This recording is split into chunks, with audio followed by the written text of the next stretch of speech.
Hi, thanks for tuning in today. I'm coming live to you from the Coffee Club at Brisbane International Airport. So the first thing is I never come to the Coffee Club because usually I fly with Qantas or One World Alliance and I've got lounge access. So this is quite new to me, but it's pretty cozy here.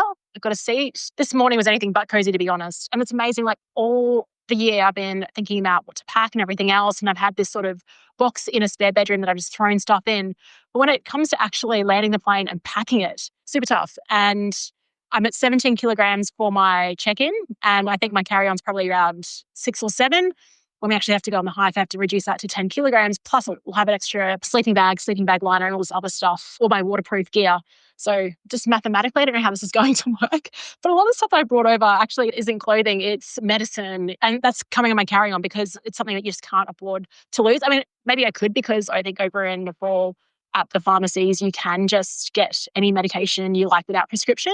So maybe I could have just thrown the meds into my main bag, like a checked in luggage. But anyway, on the way here, Chris is like, how are you feeling? And I'm like, I haven't really had time to think about how I'm feeling, to be honest. I've just been like scrambling. And I think I will honestly start thinking about how I'm feeling on this 8-hour flight into Singapore. And then I've got like a 4-hour wait before another 5-hour flight into Kathmandu around 9:45 p.m., which is around 1:30 in the morning, Brisbane time. So yeah, big day flying. Hopefully, I think I'm landing into Terminal 2 at Singapore Airport. And I think there's a pay-as-you-go lounge, the Ambassador Lounge, around 68 Singapore dollars. I checked it out yesterday. But my own book online was full. So yeah, we'll see what will happen. But I guess the good news is all I really needed was my passport, US dollars for the visa, my boots, a credit card and a phone, and everything else I can sort out while I'm there. It's a big city. People literally go there to climb and go trekking. So everything I need will be over there. But I just have this sort of low anxiety around what have I forgotten?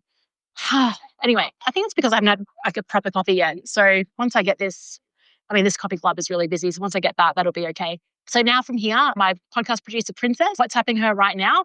So she's going to grab this and upload to the podcast. And hopefully Substack's been a bit weird with login access. So hopefully we'll sort that out this morning. Might do a post on Instagram just about all the training that's gone into this week. It's amazing. What time is it? 7:10.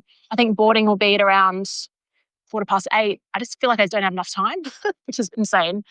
And then I want to write Friday's newsletter on the plane, but I also just want to chill out. It's been a real big sprint to even get here. Last Friday, I was absolutely shattered, just like grumpy, shattered. I had a couple of work things on this week. Webinar that finished up at around 12 yesterday. Had a massage at 1 that I was well overdue. I see a guy called Carlos, and he sorted me out for my marathon, and he sorted me out yesterday, but definitely should have seen him a couple more times in the lead up. Just needed to get that deep tissue massage, but hopefully I can find a place in Kathmandu also that does massage. I'm actually going in, so the tour doesn't officially start till the 6th of November. Obviously I arrive on the 5th.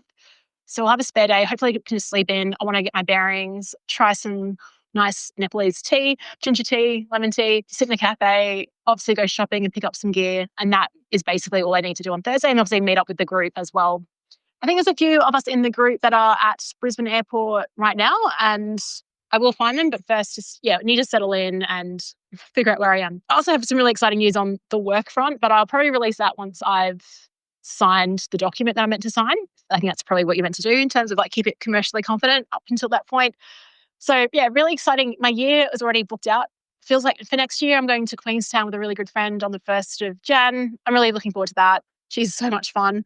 I don't think I'll do the daily podcast in the new year, but we'll keep maybe a couple of shows going, and I'd love to get Ange, my friend, onto that show. Bangkok has been booked for end of January. There's a Thailand trip, Vietnam trip, end of Jan. Also have, what else? A New York City Marathon I want to do, and also Europe in September with Petra for a big convertible tour.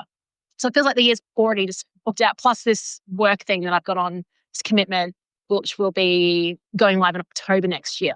A lot of work to do in the lead up to that. So maybe you can guess what it is. All right. Well, thanks for listening, and I will speak to you on the other side of the world tomorrow.